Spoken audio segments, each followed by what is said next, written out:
Bonjour chers auditeurs, ici Léna du podcast Tikva, la voix des jeunes contre l'antisémitisme. À l'heure où nous enregistrons ce podcast, cela fait plus de 6 mois que la guerre entre le Hamas et Israël dure.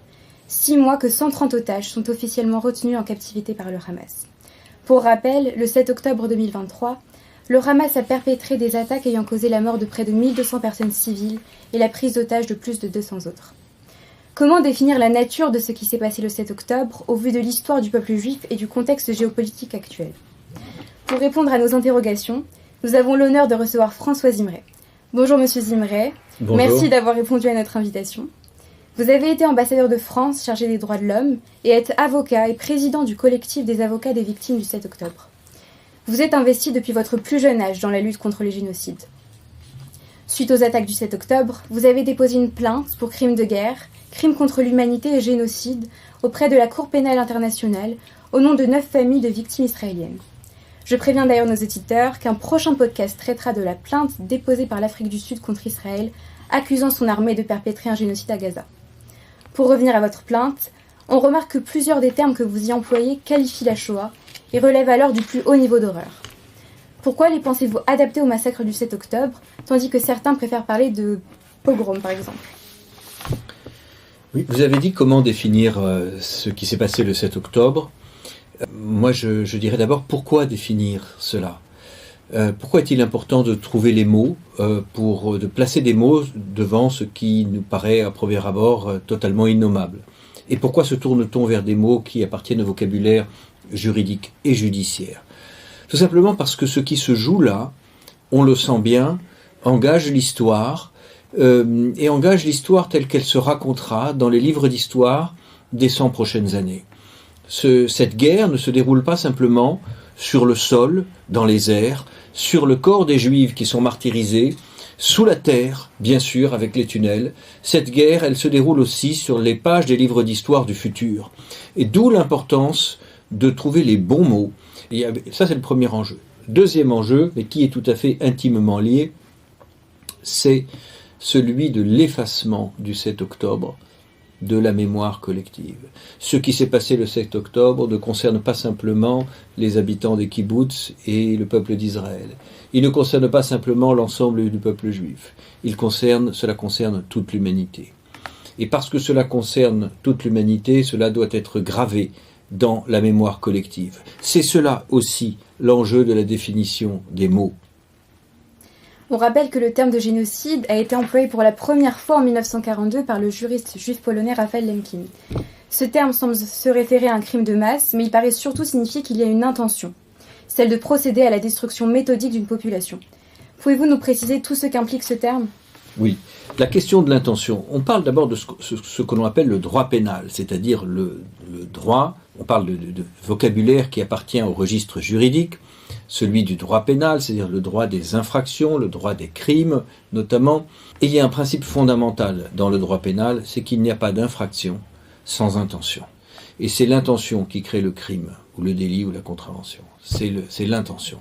Donc s'il n'y a pas d'intention, ce qu'on appelle dans notre jargon l'élément moral, si vous voulez, s'il n'y a pas cette intention, il n'y a pas le crime, en tout cas certainement pas le crime de génocide. Donc c'est un élément essentiel. Donc on n'apprécie pas l'existence d'un génocide uniquement au nombre de victimes. Ça peut être évidemment un élément à prendre en considération, mais surtout à l'objectif. Qui a-t-on voulu viser ? A-t-on voulu viser quelqu'un ?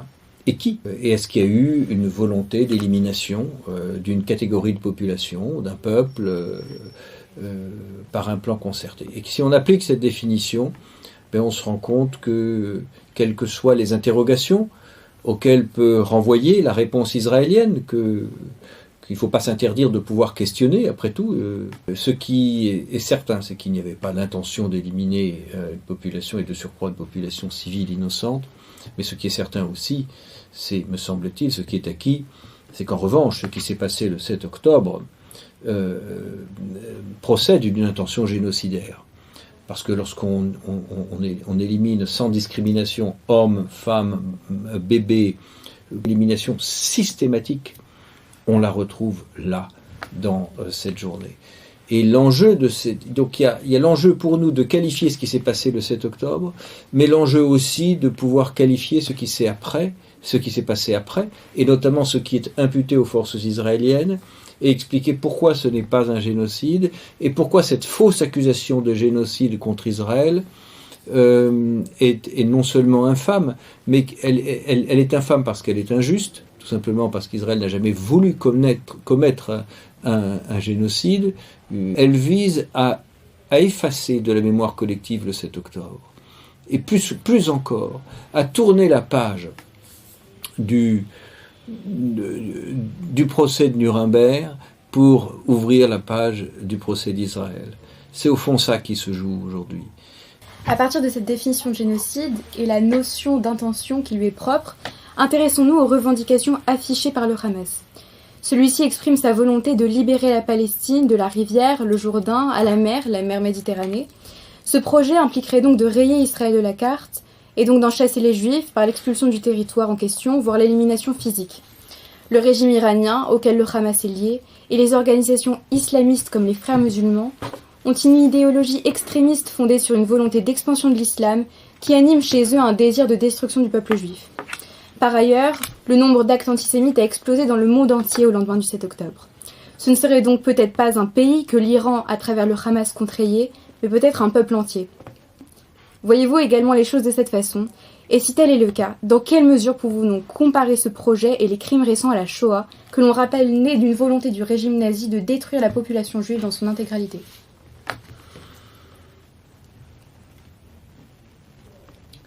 Ce qui m'a frappé au lendemain du 7 octobre, c'est le sentiment que le fait que les Juifs et Israël soient à nouveau victimes d'un massacre massif et soient de toute évidence victimes de cela, était insupportable à certains, comme si occuper le siège de la victime était une usurpation. C'est pas ta place. Ce n'est pas ta place, tu n'es pas la vraie victime, il y a plus victime que toi. Et je pense que ça, c'est l'implicite du silence des ONG et de l'expression de certains mouvements politiques. Ce qui est aussi très choquant, et vous l'avez dit, c'est que on impute à Israël un projet génocidaire qui est totalement fantaisiste et qui ne repose sur aucune réalité, mais ceux qui n'ont que ce mot à la bouche n'ont pas fait le lien entre la volonté affichée du régime iranien depuis effectivement 40 ans, les bombardements qui visaient des zones civiles iraniennes, même s'ils ont été arrêtés, le fait que l'Iran, à travers les Houthis, à travers le Hamas, à travers le Hezbollah, s'attaque à des populations civiles depuis de très longues années. Donc il y a une intention de cet ordre-là du côté de l'Iran.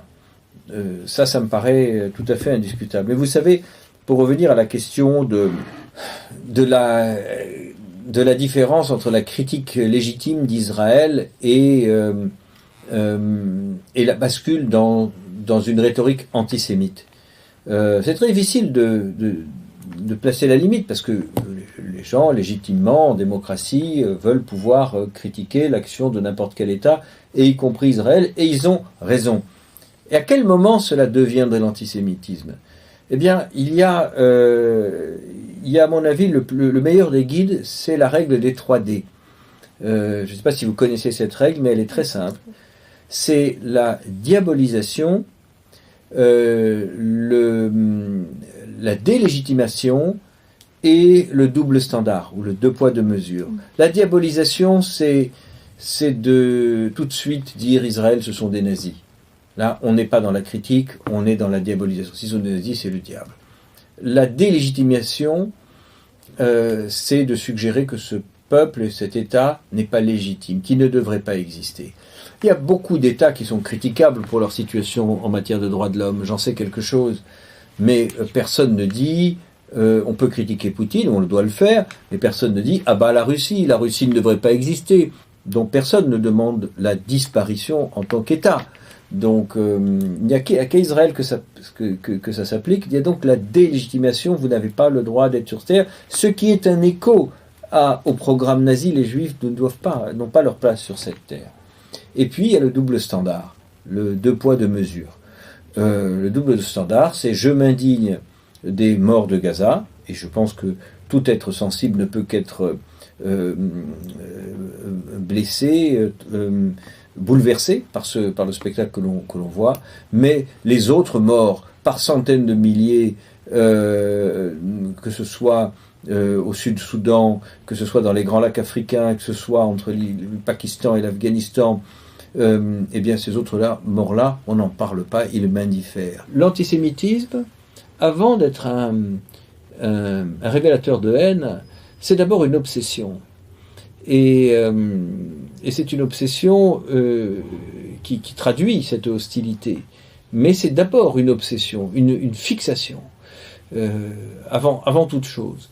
Le premier marqueur de l'antisémitisme. Donc il faut bien comprendre que l'antisémitisme, c'est une obsession et une obsession d'élimination. Et oui, pour répondre à votre question, le slogan de la rivière à la mer, proféré par des masses dans le monde qui ne savent ni quelle rivière ni quelle mer, ce slogan, c'est un slogan génocidaire parce que ça veut vraiment dire les Juifs à la mer et l'État d'Israël ne devrait pas exister. C'est-à-dire que l'idée même d'un partage auquel nous aspirons tous entre ces deux peuples ne leur traverse même pas l'esprit, c'est le peuple juif qui est illégitime. Et c'est pour ça qu'il faut se battre. Selon vous, au-delà des horreurs commises par le Hamas et le régime nazi, pensez-vous qu'il est possible de comparer leur mode d'opération quant à l'endoctrinement de la jeunesse et de la population ?